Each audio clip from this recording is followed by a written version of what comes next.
Parallel Systems Mike.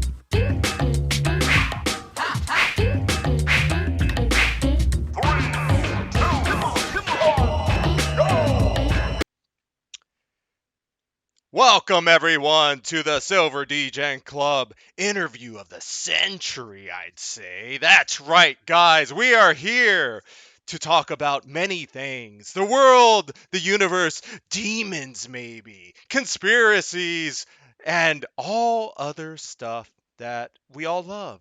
We all love. And I'm Dumb Money Media, the king of money, the meme sugar daddy. I am joined here with Illuminated Ape, the all-seeing ape. And we are very privileged today to have the beautiful and amazing Parallel Systems Parallel Mike. What is up, man? Your Highness, thank you for that lovely introduction. Oh, it is the pleasure is all ours. All ours, Mike. Thank you for being here. No, you're welcome. I'm super excited to be on your show. It's really nice to get to learn more about Silver Degen and what you're doing over there on Reddit and now Wall Street Silver too. So yeah, excited to be a part of it. Thank you for having me. Thank you, man. Thank you. So the Silver Degen Club aims to, bring in newer audiences that don't know anything about silver, gold, any of that stuff. Wall Street Silver, I think they probably know one or two things about silver and gold. But regardless, I want people to know all about you and the research you do and the podcasts you make and the YouTube channel interviews you bring on. So give us a little rundown of what you're about, Mike, and shill with no shame. No shame. Yeah, you can't have any shame in this business. No, yeah. So I've got a YouTube channel called the Parallel Systems Broadcast, which is mainly focused around financial commentary. So we discuss wealth preservation. I'm kind of chatting the end of this system, I guess. That's what I see it as, is chatting the end, the decline of this fiat system that's been going on over 50 years. And I do believe we're in the end game. And I'm trying to help people make sense of it. I'm trying to help people plan to get themselves as prepared as possible. So we don't just discuss financial elements. We do sometimes discuss getting prepared in a more practical way, but I do a lot of that over on my Patreon. So I've got a Patreon community. We've got a private Telegram group over there. We also, I do an audio newsletter. So that's mainly focused on the finance. So if you like my channel, it goes much deeper. I give a lot of value alerts on there when I see them in the market. So we put one out just on Sunday. This was with one of your guys' favorites, I'm sure. It was First Majestic. I put that out on Sunday. It was up 17.5% that following week. And as you know, the sector's been up this week. So I'm pretty much an old school value investor that loves precious metals. So I find value. I watch the charts to help me find the right buying moments. I'm usually pretty good. I can usually get within a few days of when the bottom is. And yeah, so that's on the Patreon. We also talk on there about, planting food, off-grid energy, really getting yourself out of this system before it comes down. And yeah, I don't come from a financial background. I actually come from quite an interesting background. My degree was in theology. So I was basically studying religion, spirituality, the esoteric. So I do have a separate podcast called the Parallel Mike Podcast, which is quite different. That's why we go into things relating to meaning. So you might actually, if you search me, you're just as likely to find me talking for an hour on bricks and gold as you are to maybe find me talking about something to do with, I don't know, spirituality. I've been on a lot of podcasts to do with symbolism and esotericism. So yeah, quite diverse. You can find both. And I've got a website too, parallelmind.com. And you can check that out if you want to find out more about what I'm doing. Oh, dude, I love all that. So I've seen some of those videos too. Actually, the first one I saw was amazing because it was diving into the conspiracies of the world, right? Kind of like when we were trying to set up a show about that as well. So I will be all over that. We are going to talk a little conspiracy at the end of this because I want to know what the craziest shit that you could talk about is, and I love it. I love it. So what I wanted to know in general is so where you don't have to disclose your location, maybe just the region or just the area, like the area and stuff that you're in. But what do you notice around you? Because when I live in Arizona, so in Arizona, I'm already seeing the the mirror images of LA, the Skid Row type stuff happening in Arizona. Like I'm seeing a lot of dystopia, a lot of homeless people popping up again everywhere. It seems like the poverty is increasing here in Arizona where I'm at, and it's a somewhat nice area that I'm in. And in California, it was completely, you couldn't look anywhere without seeing the poverty. Like there was no hiding it. It seems that here, though, I've only been here a year. I have also started seeing the same trend happening where it's exponential. We're seeing all the poverty coming in. How how is it looking on your side in your neck of the woods? Are you noticing the poverty or the dystopia of economics of the central banks just ramming us all day?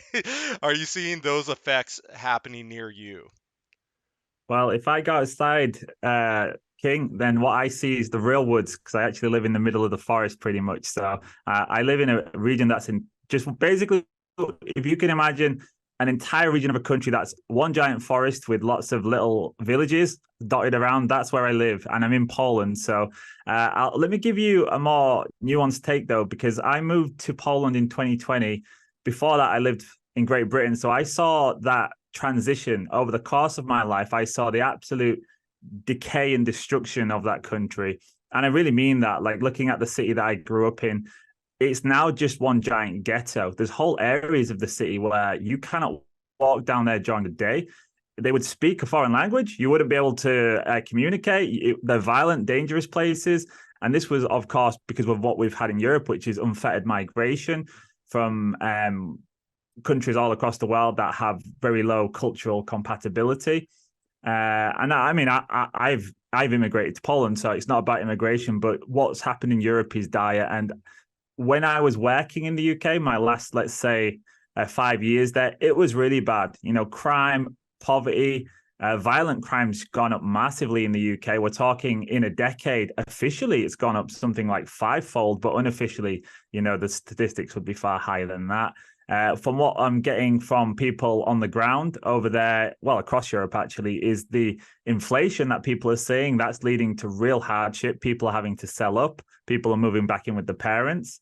And yeah, and I guess one of the biggest things is going back to migration. In Ireland and the UK right now, we've got thousands of people being put up in hotels across cities. That's increased the rates of crime, sexual assault. It's real nightmare over here in Europe. However, I'm in Poland and we moved here because Poland's actually a fantastic country. It's very safe. They did not take mass migration from non-culturally compatible countries. So I think Poland took around 4 million Ukrainians, but Ukrainians have a very similar culture to Polish people. So over here is actually quite different, and that's why we moved here. There's been a lot of economic growth here, and since the time I've been coming over the past, let's say, 8 years, I've just seen it go from strength to strength. There's so many opportunities here in terms of business. Of course, there is a war on the doorstep, so there's always that, and that could spread out. But otherwise, Poland is actually doing very well. The biggest problem we've got here is that massive influx of people coming across from Ukraine has left the rental market absolutely blown up. You mean you can't get a rental property? The prices have just skyrocketed. People are really struggling. But outside of that, you know, Poland has some of the highest excess savings in Europe. It has some of the highest excess cash at the end of the month. And of course, that's not the entirety of society, but I think it's quite insulated from everything else, but it is a special situation. And just like you, across the rest of Europe, everything that I get is bad news. Yeah, I totally understand that sentiment, Mike. I'm just curious, if you were going to give advice for somebody in the sort of the predicament of your hometown in the UK, living there right now, and they didn't have maybe the means of going to Poland, what could they do to help them in the short term of what's going on today? I think what you need to really do right now is just take a step back from everything that's happening in the world, have that pause and just look at the trajectory that we're on. And I mean that, and like I always look at things from a 10,000-foot view. I like to look at things from a very, very big picture standpoint, looking back at history. I think knowing your history is very important. Reading certain books would really help you. There's one by Andrew Dickinson called I think it's Inflation of the French Money Supply or something along those lines. You'll be able to find it. It's a very thin book. There's another fantastic book called Lords of Finance by Likwat Ahmed. That's really worth reading. All of these books will give you insight into different time periods throughout history that very much resemble where we are now. And once you get that view, you can start to say, right, I can see the trajectory that we're on and I can see where it's going. And I do believe that no matter where you are or what financial means you are, you can figure this out. You can make your life better. I did that myself. I never came from a financial background. I was pursuing a career as an endurance athlete, as an ultra runner, whilst also having another career, which was being a therapist and counselor. So completely nothing to do with finance. And the only reason I got involved in that space was because I realized that the world was changing fast and that I needed to get more independence and self-sufficiency if I was going to survive what was coming. And I could see that, I was looking at it from far out. And I guess 2015, I could kind of see where we'd end up in 2020. And I thought, right, I don't really have much time to do this. So I threw myself into it. And I figured it out. And if I can figure it out, anyone can figure it out. Trust me, because I'm not the brightest spark out there. So, and I do think even if you're feeling, right, I don't have many options now, the first thing I would do is just downsize your life, get out of paying massive extortionate prices for rent, maybe go to live in something quite small. So I did this myself years ago. Me and my wife, we moved on to an 8-foot boat, believe it or not. We lived on that boat. We saved every penny. We invested everything that we couldn't, that all the excess that we saved, which was now far higher because we wasn't paying rent in a city. And we started side hustles. There's a lot you can do, but you really have to get your mind focused on what's happening, where it's going, and then just start taking back control of your life. You've got the power to change your life, to change your situation. I believe anyone can figure this out, like I said. So, I would just start simple, take those small steps, learn how to save, downsize your life, read some books, and watch programs watch channels like Dumb Money Media, and you'll figure it out. Man, that's a great answer. That is a beautiful answer, definitely. That's a crazy hustle too. I love that. That's like the most amazing thing I've heard and stuff with actually taking action with this, because a lot of people I'm a doomer, so I think you could I think you could understand the doomer perspective and stuff, and it's I don't see a lot of people taking that step that you did to downsize that to that extreme. But I mean, to me, it wouldn't matter either way. I would do that if I had to, or I thought it would benefit me and stuff. But so as being a doomer, I don't know how many people will do it. But since talking to a lot of people like you, Mike, and Illuminated Ape and Schizoid Angst, our local I guess cluster A therapist, neuro, I have some hope now for people, and I think more people are getting aware of all this, so they have no choice. They have to take some kind of action. Otherwise, I mean, what's the alternative? Like, Well, they can choose not to do anything, and that's the worst option they can do. I think we're at a point where there's a lot of, I guess the word is demoralization, that has sort of hit people's psyches, and but just that constant, hitting of that psyche is worn people down to the point where there's no personal belief in one person's actions, because they just do the math, 1 versus 9 billion. What can I do? But I feel like we're at this kind of point in human history that we can take all what we had learned for the last 2,000 plus years and apply it right now. There are solutions. It's just that people are either apathetic, they feel like the problem is just too big, and they just give up before they even start. But I think that's the game-changing mentality. Like, Mike, you became captain of your own life, quite literally, with a boat. You lived on a boat. You are the captain now. You are pointing to the system, if you will, and saying, "I am in complete control." And that's the winning attitude I think anyone's going to have going forward, is just take control, separate yourself from the herd. The herd is always the one that falls off the cliff first. Don't be pushed in with everyone else pushing you down off that cliff. Get away from the herd before that happens. Would you agree with that? The sentiment, Mike? I think you put it perfectly. Absolutely. That's how I saw it. I've always seen life like that, that if I'm stuck in life and I feel like my situation is not working for me, I always look inwards first and say, well, what can I do about that? Because there's no use in, life is really unfair. Like, it is unfair. There's so many people out Absolutely. there that are going to try Brutal. and, screw you over. They're going to try and cheat you. The system's against us. They are trying to get rid of tons of us. Like, yeah, it's all happening. We're living through those times.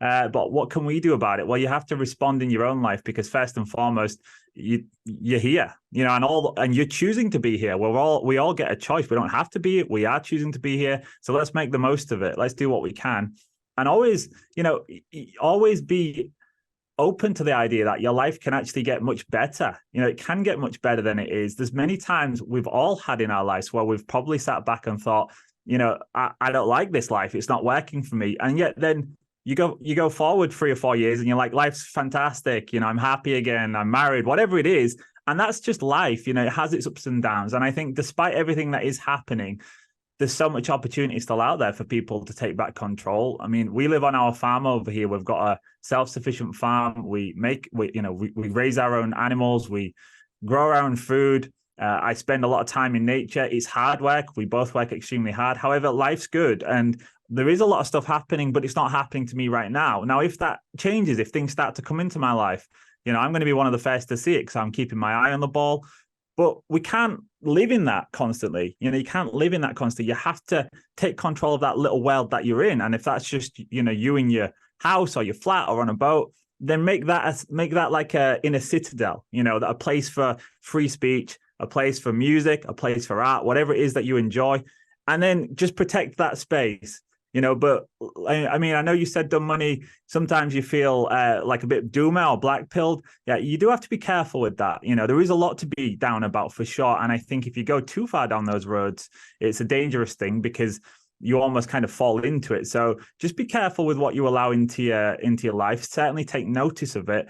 But ultimately, if it's not pointing back to you feeling like, I need to take action, I need to advance my life, then it's probably, you're not doing yourself a service, you're doing a disservice. So I agree with what you said, Ape. And so long as you're taking action, it's okay to feel a bit down about these things, because God, there's so much going on. But yeah, I just think you have to always focus on what you can change and not the unchangeables. I totally agree with that. And I wanted to touch base, because I know I've looked through your channel. You're really into those deep rabbit holes. And I just want to hear from, a sort of a short-term and long-term perspective with what you think the sort of the caretakers or the current stewards of humanity are pushing us towards. Yeah, so I think there's a clear trajectory over the past 100 years. I think it goes back longer than that, but the last 100 years has been a clear trajectory towards centralization. There's been lots of experiments in it. We saw that throughout the 20th century. And of course, we know the biggest killer of mankind is government. It always has been, and it's certainly looking like it will continue to be in the immediate future. So that's something that I think we have to be alert to, is that it's a dangerous world, and it's dangerous to have too much faith in centralized power. So I think in the immediate future, we're going to see a real push as this system comes to its natural conclusion, which will be a collapse. It will be an internal collapse. It will be a collapse because of all of the debt in the system and because of what they have to do to try and keep this system alive. That will naturally kill it. And if they don't do that, then we go to a debt collapse anyways. I can't kind of try and say the metaphor that you're in this car and the central banks are in the car, they're at the wheel, it's skidding, and they're on a road, and on the left-hand side, there's a cliff, and that's a debt collapse. And on the right-hand side, there is a hyperinflation. And that's really the two options now. There's no easy way out of this. Now, they are losing control of it. So the car's skidding. And right now, we're skidding towards the debt collapse, which sounds strange to people, because they say, no, we're going to have a hyperinflation. Well, no, actually, we'll have a debt collapse. If they keep tightening and they allow certain things to start to fail, it will be a debt collapse. However, they won't let that happen, in my opinion, because throughout history, they don't do that. They tried it in 1929. We got the Great Depression. And what they're trying to do, in my opinion, is get us to that next system, because there's going to be a big power vacuum when this system comes down. And they're terrified of that power vacuum. They want to fill that as soon as possible. And if we have, just say the system collapsed over winter, we had a debt collapse. They said, right, we're tightening. We're not going to pump any more liquidity into it, and banks started to fail. The stock market collapsed, and it would all be over. Well, that's a huge, scary world you've got there. It's like kind of Mad Max. It is a power vacuum, and nobody knows what's going to happen. Now, they don't want that. They want to stay in control. So they're setting up for this next system, which will be a more technocratic system, and it's being brought through on wave after wave of crises. So, what happened in 2020? Crises. Then we have war, crises. And if you look at the media, all it is more and more crises. And that's really the mechanism that they're going to use to keep us all numb, keep us all fearful, keep us all from taking personal responsibility. So, in my opinion, that's where it's going. It's going to, if people don't start to take that God-given power, because we've all got you was born free, I was born free. Nobody has the right to inject you with poisons. Nobody has the right to limit your free movement if you're not committing a crime, if you're not doing anything illegal. And I'm talking real laws based on natural law, not these kind of crazy laws that they're trying to introduce. And I think that is ultimately the goal, is to have us all kind of locked down in a cage-like existence. These smart cities, 15-minute cities, whatever you want to call them, CBDCs, digital IDs, that's ultimately their fantasy. But whether they get there or not, it's a very big ask. It's an extremely big ask. And at any point, if people assume that role of being, architects of their own life and say, no, I'm not up for it, well, then it all ends. 2020 to 2022 couldn't have happened if people hadn't have become submissive by choice. I mean, we chose to do that. We locked ourselves in a prison of the mind. But if you left the house, there was no prison. I traveled Europe. I went across borders. I did all of it. I didn't take any tests. I didn't take any injections, none of that. So, I was free in my mind, and therefore I was free in my body. And I think it'll be the same moving forwards. The big worry is that enough people go along with it, and therefore we become an increasingly smaller and smaller minority, people who are not taking that path, because at some point that makes us much easier to deal with. And historically, we know how that happens. So therefore, I think now is the time to put the stake in the ground, say, this is the line, I'm not crossing it. Put your voice out there and contribute to actually trying to reverse this. Because what else can we do? I don't want to live in that future, and I'm sure you guys don't either. So it's worth actually fighting against, and let the chips fall where they may after that. Because at the end of the day, like that goes back to, yes, other people might fail, but you control yourself. And I think what you do in life matters. And ultimately, I'll be happy with when I leave this place, whenever that is, I'll be happy with what I've done, because I know that I did the right thing. And I think that's ultimately all that matters is your actions. Yeah, when I look at this completely too, agree. yeah, I totally agree with that, man. I totally agree with that. I when I kind of stare at this, I try to come to like the most, where does it hit everyone the most? And I always thought about it, well, it's money. So like money is a way to incite I guess action in people because we need it for everything, regardless of what it is. If it's if it's Candy Crush tokens or or whatever, it could be anything, whatever has value to that person in that society where they're purchasing stuff and can function. So when I looked into silver at first, I was like, oh well, this is great. Like this is a way that we can hedge against the currencies that are collapsing, and it's been around a little while on Earth, I would say. So probably a good choice. But I think the way of showing this to people that are doomer like me or black pilled like me, that there is a way to change what's going on. And one of the ways to introduce it to new audiences that don't know anything about this, which I want to get into, red flags, that people that I kind of want to know your thought of that. You already gave a bunch already. The crises that keep happening. Those are like kind of like a red flag of distractions. But when it comes to introducing new people into what sound money is and freedom, your own spirituality, just do kind of doing whatever you want within the confines of the law, like for the most part. And when I was thinking of that, I was like, all right, well, everyone's super busy. Everyone I knew in California, they were working three jobs a minimum. I have friends out here that work four jobs. They're all part time. They're all like 10, 10 to 14 hours a week. It's like 2 days out of the week, and they just spread it out and stuff. And they're still not making enough money to survive. Like they're paycheck to paycheck, zero chance of saving any money or doing anything basically. So bringing up the distractions, that's part of the distraction. They are so busy, they don't have time to look into anything.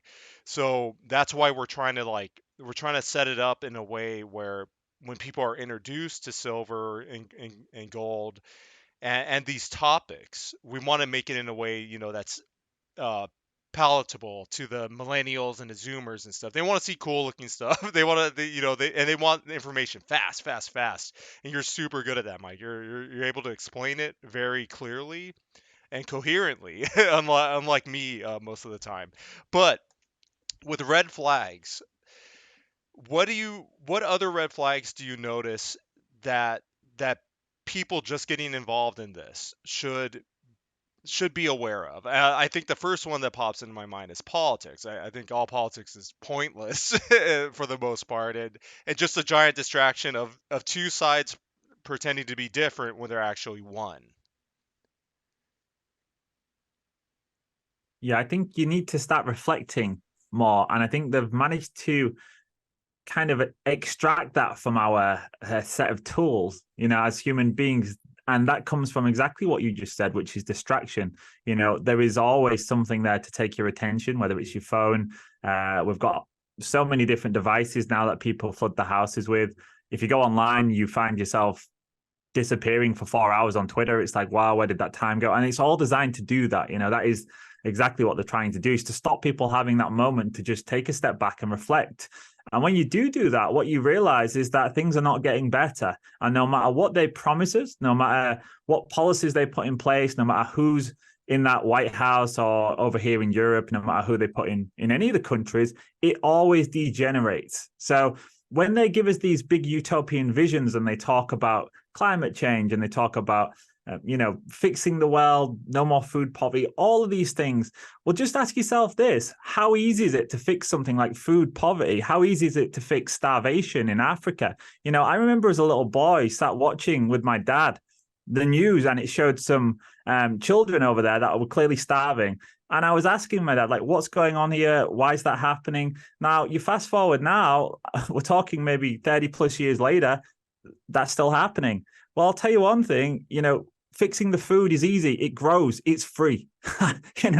It's free. It doesn't come from the supermarket. I grow it and it grows for free. And there's so many technological solutions now that could ensure that nobody on planet Earth should ever go hungry because it's free. It grows. All you need to do is apply man's effort to nature. And that's what ensured the survival of human civilization. So why is it that these things are happening? Well, I'll tell you why it's happening. It's happening because the same vampires have been at the top of this system for so long, and they're using this myth of scarcity. They're selling us lies. They're selling us utopian visions while simultaneously destroying what already exists and degenerating society. Lack of more. I mean, another example, for example, you go online, look at what that's doing to children. Like, could you come up with a solution for that so that children couldn't access certain things? I'm pretty sure you could. I'm pretty sure a child themselves could come up with a solution, but they don't give us the solutions that could be done. They talk about it, they discuss it, they threaten to do something, and then they never do, and nothing changes. So that's the big red flag, is just to zoom out and say, wait a minute, how is it that things are getting worse and worse and worse, and yet they keep promising us and telling us it's getting better or it's going to get better? It's just right around the corner. Well, I'll tell you, they did this in other societies too. They did this during communism when they were executing millions of people. Utopia is always just around the corner. That's just the way it is. So I think that's the big red flag for me. And then, other things that I would say is just look at how fast things are changing. If you want to look at the economic system, you can say, well, inflation, how fast that's risen. We've had regional banks collapsing. We had the pensions in the UK almost collapse. We've had so many crises that threaten to transpire into something much bigger, but people's attention spans are so short now that they'll see something, they'll think, oh my God, that looks awful. Maybe I should take notice. And then all of a sudden it's gone because the media cycle is so fast, and there's so many crazy stories in the media. Recently we had this one about Titanic submarine, but it just goes so quickly. It comes and it goes, and people, yeah, it's like, if you imagine one of those one-armed bandits with those spinning the spinning dials in the middle, that's like people's minds. It's just constantly Yeah, being told, nonstop. and it's yeah. And so that's the trick, and you have to deprogram yourself from that. I mean, I haven't watched TV for 15 years. Like, we don't own a TV. I only watch things that I choose. And I think once you separate yourself, you start to think more clearly. And I talk about this thing called fourth level thinking, which is where you're going through these levels of thinking. The first level is you just accept whatever you're told. The world's going to end due to climate change, and then you're running around saying the world's going to end due to climate change. There's a deadly virus. Oh, I better go line up and take the magic juice. And then the second level is where you start to maybe do a little bit more of investigation. So rather than just take one source, maybe look at a second source. You don't just listen to whatever you're fed. You go outside of that a little bit. Now, third level is where you start to actually research yourself. You maybe do some reading. You maybe have some books on your shelf, which is a rare thing these days. And maybe you talk to other people about it. Maybe you've got a Reddit, whatever. And then the fourth level is ultimately where you want to get. And that's where you can start to really theorize yourself and make predictions and go back and incorporate all kinds of sources. And I'm not just talking official. I'm talking, we go to conspiracy. We go all over the place, because that's the only way you can truly form an opinion. Because let's face it, most of what's happened the past few years was conspiracy, and it was only truth once people realized it was true. So if you're not willing to allow yourself to believe that maybe something isn't right here, maybe something sinister is happening, then you've got a big blind spot. And I think there's a lot of people, particularly in the finance community, who have a big blind spot. Like, personally, would you trust your money, or would you take financial advice from somebody who believes that the last few years was legitimate, that COVID didn't have some other motive? I certainly wouldn't. Impossible. But I see a lot of people who are mainstream analysts who talk about it in that vein, and maybe that's to save the job. I don't know, but I just think there's either a serious lack of honesty going on, or there is a lot of people out there who cannot comprehend that things could be a little bit worse than or maybe a lot worse than they truly are telling us. So, and if you've got that gut feeling, trust that, because that's one thing that they do want to erase from us is our intuition. And I think intuition is actually a very powerful thing once you tune into it. So if you've got a gut feeling that something's not right, then go with it, because it's probably not. And you want to explore that a little bit to find out where it is, and, avoid it, because I know a lot of people who have, unfortunately, had serious harms because of believing the official narrative the last few years. And I'm talking people in my family who have been disabled by taking some of those injections. Very close members to my family. And I'm sure I'm not the only one. I've got multiple people I've spoken to on my show who have told me the same thing about their family. So those were people who unfortunately didn't do that, maybe didn't even do second level thinking. So like I said, if you do have a gut feeling that something's not right, explore it. And I think silver is a great gateway drug to actually going down those paths, because a lot of people in the silver community are deep thinkers. They are the fourth level thinkers. They're not just accepting the narrative. That's why they're in silver and not debt notes. No, that's absolutely true. And I just want to kind of reel back, because rarely do I get to talk to somebody with your background in theology, the esoterics, and kind of apply that to what we see in like the conspiratorial world today.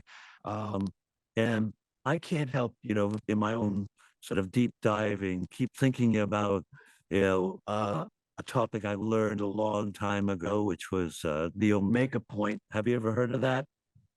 I've heard about it, but if you can, are we talking about? Sure. Well, you explain it, and I'll tell you if I'm. I'll just give a rough rundown for the audience. So the Omega point is just a sort of a theory that came out of a French Jesuit Catholic priest a couple about 200 years back, where he said that we're sort of on a path from alpha to omega, and this could be applied to evolution, but a spiritual or mental path where we're the Catholics or the Christians would say they're trying to be Jesus or live their life like Jesus, because that is the manual for how to reach potentially enlightenment or go down this evolutionary path of mentality. So when I look at the world today, and maybe even I could look back to like the 60s with the Delgado experiments where they were trying to mind control animals. And I see Neuralink come out. That's currently in FDA human trials, by the way. I see something that has never happened in human history before, which is a push to actually control the human mind. And well, they have, their good intentions, like helping disable people. But there also comes this double-edged sword with any technology, where what if this technology could be used to directly control the human population? And to a sinister point, if we're heading, where humanity was naturally going along a course of, you know, uh, climbing Jacob's ladder, if you will, in terms of evolution, would that be stopped if humans intervened on that own natural course and locked us down mentally? And have you ever seen or have fears of that kind of thing? And what are your thoughts on that kind of potentiality where, maybe we won't have a choice in the future to be free will beings if they install this technology that literally takes our free will away? Yeah, this idea of this kind of singularity, or as you put it, was I can't remember the name of it, Telhard or something. It was a French guy, like you said. I do understand what Yeah. you're talking about, but this idea that there will one day be a singularity, and there's this merging of consciousness, or there's many different ways of looking at it. I mean, what they believe ultimately, and this goes back a long, long way. You can take back transhumanism to the start of the 1900s, but it existed long before that in esoteric circles. They always believed that humans didn't evolve. Humans didn't come from a divine creator. That we actually evolved, and at some point we would take over that evolution ourselves, and ultimately become the god that people believed we came from. That we would become and assume that role as god, and that there would ultimately be an entire class or race of people that would be like their slave class, because they would become so advanced beyond us that they would essentially then just get rid of as many of us as possible and keep the rest as slaves, or worker bees that could be exploited and then done away with as they please. And if you go back to the writings of people like Julian Huxley and Aldous Huxley, and remember, Julian Huxley was involved in things like the United Nations, UNESCO, sorry. And all of these people had these ideas, and this is why they have always sought to capture culture as well. So, if you go back to people like H.G. Wells, they was always using these different artists, these different writers, to try and implant these ideas in us, because they truly believe that at some point they're going to be able to take this quantum leap in terms of human evolution and force us into this transhuman future. But remember, transhumanism is actually only a phase of this. That's just a transition. That's where we're in this in-between state where people are having technology added to them and being used to kind of propel this future forward. But then ultimately there's a next step after that, and that is a completely synthetic human. And that is a world where if you do exist, it's only to serve, I don't know, some oligarch or some oligarchy or something like this. And I truly believe this is the driving ideology of the people at the top. And you don't have to look far to see it. If you look at the WEF that have come into a lot of prominence recently, but remember, the WEF is just the modern day iteration of many of these groups that have existed. There was the Club of Rome before them, and they were talking about population control. They were talking about this future that we're now in, which is where, apparently there's going to be a global catastrophe that needs the world to have less people on it. And then before them, you had Royal Societies, and they were all doing research into this. I mean, that MK Ultra that we talk about in the US, that came out of the UK, where they was doing those same experiments at the Tavistock Clinic. So, if you look back throughout history, it's all there. If you want to look at it, it's there, and that will help you make sense of where we are and also where they want to take us. And, if you look at Jeffrey Epstein, one of his main topics of interest, where he was getting all the scientists from all across the world, it was about transhumanism, it was about AI. So the elites absolutely love that topic. Yeah. And in fact, if you ever go to the archive.org and go to Jeffrey Epstein's blog, he does talk about the merging of organic and synthetic life, and even equates it to boards like from Star Trek. So my question then would be, who's going to be the queen? Is it going to be people like Epstein? That would be horrible. Yeah, I think that. Well, yeah, and I think that is the plan. Is for people. I mean, if you're unhappy with the people at the top of the current hierarchical structure, then you're going to be really unhappy when those people have the ability to change the way you think or to affect your biology from afar. Because these are all things that are currently in development, and I would be very surprised if there wasn't working models of those things, at least in some respect. I mean, Oh, there is. essentially, People can, let me just interject real quick. People can look up the work of Robert Sapolsky, Sapolsky. He is a renowned expert on everything that messes with the mind. He's a neuroscientist.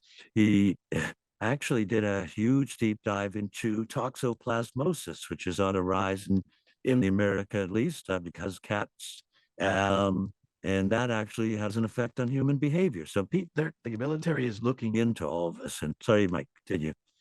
No, that's a great addition, and yeah, I've looked into it too. If you look back, there's contracts with DARPA going back decades to do with mRNA technology. So all of these things that are coming to the fore, there is always going to be a dual use. In the same way that your mobile phone today is a dual use, it's got what you think it's there for. You think it's there to contact your friends and family, to surf the internet, to take a selfie, but it also functions as a device that is tracking everywhere you go. It's recording you constantly without you knowing about it. It's mining all your data. It's logging every keystroke, every website you go to, and it's triangulating you at all times in a database somewhere with all the other phones that you come into contact with. And that is essentially how modern intelligence works. Everyone is caught in the dragnet, and everyone, well, I mean, what would you say we are? Are we suspects, or are we things to be controlled? I mean, you can let your mind spin with that one, but once you understand how it all works, then you understand the natural progression is how much control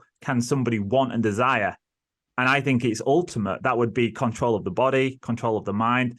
And mind control already exists, as we all know. I mean, everything that we see taking place in the world right now is based on principles of mind control. And if you've ever worked in psychology or had an interest in that, you'll see how it's working. I mean, if you take a step back, like if you look just quite simply at, say, a news report these days and watch the weather, well, we've gone, you know, you can see the funny memes online. We've gone from having nice sunny pictures for 20, 30 degree weather to having like blood red everywhere. I mean, it's just simple tricks of the mind to get people into this idea that we've got climate change, or it could be anything. You know, we saw the same with the war. You started to see all these colors flashing up everywhere. COVID, it was everywhere. And you walked into a shop, you had this drone-like message, all these, you know, adverts designed to scare people. And that's how it works. Now, ultimately, they want to merge you with the device itself. And a key part of that is because there's freedom in the natural world and you can't control nature. You can mess with it, you can destroy it, but you cannot control it. So if human beings have the ability to continue to function in the real world as we were born to be, then all of a sudden their plans for total control fail. So what they have to do is actually build an artificial world and put you in that world. And that is, of course, what we're getting to, where people are going to be spending all the time at home, all the time on a computer. Everything's going to be digital, and every asset will, you know, this is something for investors. Every asset will exist in the digital space. It will all be smart contracts. So essentially, we're being supplanted from nature and back into this artificial world. And I would say, ultimately, that's a very satanic structure, you know, to do that, to think that that is the way forward. Now, of course, the alternative is to actually advance naturally as human beings. And, you know, there's the capacity of man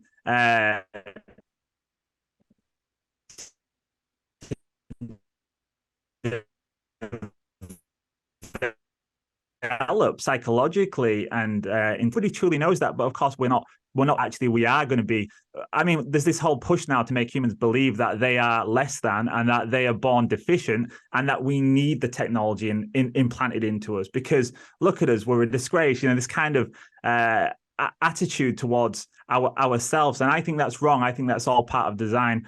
And if you truly wanted to make yourself into anything in life, we've got the capacity to do it. There's so many great stories throughout history. So yeah, I'll bring a bit of a rant, but I truly believe that it's just all psyop. And ultimately, you will have a choice. And if you choose to go down that one, well, good luck. No, man. No, I love that, Mike. Good. That was a good ramble. I want to have you on for more of those rambles. And I think a key for change, the game changer, all this is awareness. So we'd love to have you back on more of these things, and so that we can bring up more of these topics and bring more awareness, because this stuff, in my opinion, is not talked about enough. Yes, I agree. I think we need to I think people need to start taking more notice of what's happening behind the scenes. And we've mentioned numerous times tonight that if you just take that time to take that extra step to look behind the curtain, it's all there. The literature is all there. It goes back decades, goes back hundreds of years. And that will then cement in your mind that you are thinking straight, that you're not a conspiracy theorist, or you're not whatever people try and label you as. That no, there is something going on, and you need to be aware of it, and you need to start taking evasive action. And if it starts with just simply buying some silver, I mean, that's step one. I always think once you take the first step, it's like a domino is pushed, and then the next steps start to unfold naturally for you. There's two worlds. It's sort of the normie conditioned world, and it's then our world, the sort of the more dystopian sort of reality. But I would say that dystopian reality is so much more interesting, because there's way more potential if we win. Like, we get to go into the Vatican basement and see all that crazy stuff there, or go to Antarctica and see the stuff over there they won't let you go see. I mean, there's a lot of really cool things in the future in the timeline if you just get off your ass and do something, people. Whereas you just got a computer, VR headset, and a chair. If you don't, it's your choice. And that's What do why you think? that's why I'm Yeah. looking forward to seeing. We want to dig deeper into this. I know you're short on time. We've already kept you a long time already, Mike. So I really appreciate That's you. okay. I've Hanging out got with us. another 10-15 minutes. If you guys want to go further, that's fine. Or if you want to end it here, that's fine too. Ooh, did you want Well, we to? want to make sure that we don't hit you in the doghouse with the wife. Yes, yes. Mike, we can end it here. Hang out with us a little bit afterwards too, and we'll get some more stuff settled up. I want you to shill everything once more. That all your links, all your channel stuff. I'll throw all that in the channel description and stuff, so everyone can sign up and do everything. Everyone's joined this Patreon right now, guys. 1 million Patreon followers by the end of this video. That's what I expect. Thanks very much. I do get good. I do have a good community, a very loyal community over there, and I'm very grateful, because my channel has an awful lot of censorship on YouTube. I'm always trying to break the shadow banning, should I say, on YouTube. I was doing really well. I was seeing a lot of growth, and then all of a sudden I did a certain video, and then that just crushed it. And it's happened numerous times. I'm sure you guys will have the same. So ultimately, what I try to do is to put my best content out on media that isn't going to censor me. So you can check me out on Rockfin. I would certainly advise that. I put more content on Rockfin than I do YouTube now. And for censorship-free stuff that I actually wouldn't want to put even on Patreon, because Patreon, I had a good friend of mine, Hrvoy Moric, who does geopolitics and empire. He had his Patreon completely blocked. So I do have a members section for my podcast. So every podcast episode that I do, and if you want to learn more about the esoteric and my kind of investigations into that, I did an episode recently on the City of London, which will interest people who are interested in finance for sure, but also people that want to kind of get to grips with what's going on. I do put part 2 for members only on my website, and that's partly just to support my work, of course, but also it's because that ultimately there is going to be this huge wave of censorship. It's already started to happen. It's going to come again even worse than it has been, and I think a lot of these platforms that we use will ultimately be our jailer, and they'll get rid of us very quickly. So you have to start supporting anything that you enjoy online, any content. whether it's me or whether it's anyone else, I actually don't care. If you like my content, fantastic. I love your support. But whether it's Dumb Money Media, anything that you like, you have to be willing to put your money where your mouth is and support it. I live this myself. I have helped a lot of people in the last year or so get their channels up because of this thing. Like, you know, this is how we take action. It's by you making those steps yourself. So I think we have to live also our philosophy. You know, you can't just speak it, you have to do it too. No, that makes perfect sense, man. That's what we've been trying since the beginning. And you know, we're looking for support too and stuff. And we're gonna keep growing. And we want to see channels like yours grow. Obviously, we want ours to grow too and stuff, but as well. But we're trying to build up other smaller content creators, even smaller than us, and we're trying to get them built up too, and have them get their voices out there, and maybe they can escape the the rat race of the wheel that everyone's on, the slavery taxation wheel, and just not be a wage slave to everything, and actually be doing something they actually care about, and actually provide insane value to others around them, or inspiration, or whatever Yeah. it is, of love. Well, like everything. Human slavery bad by Silver. Yes. Exactly. I agree. And, you know, just before we leave, silver was my very first ever investment. That was like the first thing I ever bought was silver. It's my favorite metal. I talk a lot about gold on my channel, but I love silver. It's my favorite metal. And yeah, I'd love to come back on and just talk some silver too. So in the future, Oh I will yeah. be any invite. I will come back and join you guys. Oh well, we cannot wait, Mike. We love you for coming on here. I think you're a beautiful soul, and I think you have an awesome way of researching the topics that you look at, and just a very more positive view of the world than I would say I do. But it's awesome, man. Thank you so much, Mike, for coming on here.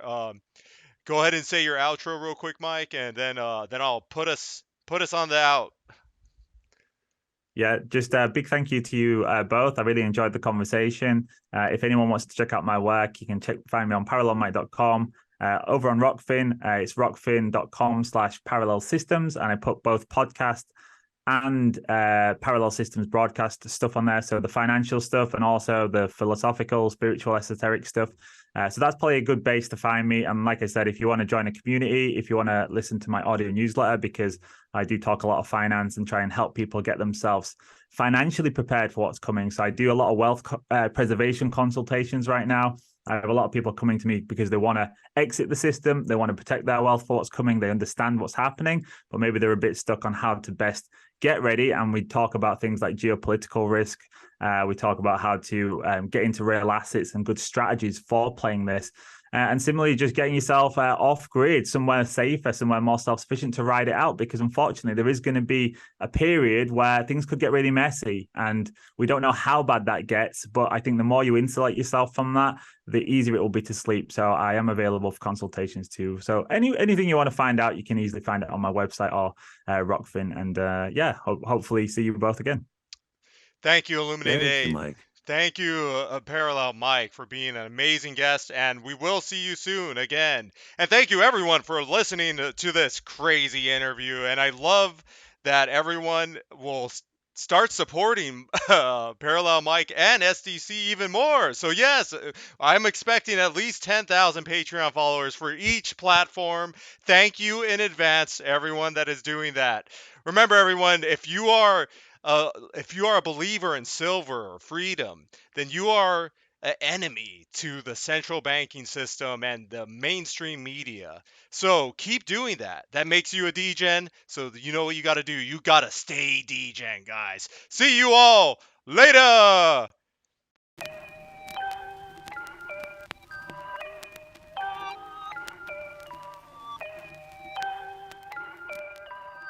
Now that's the kind of shit I like to see. It is time to announce the life-giving heroes of SDC. GG Bullion and hashtag #DrainTheMint is stupid are the two Patreon supporters of SDC. Truly the sexiest people alive. Remember, if you want to support SDC's efforts, join our Patreon and you too will join these chads. Until next time, suck my butt. Poo poo, pee pee, fart machine.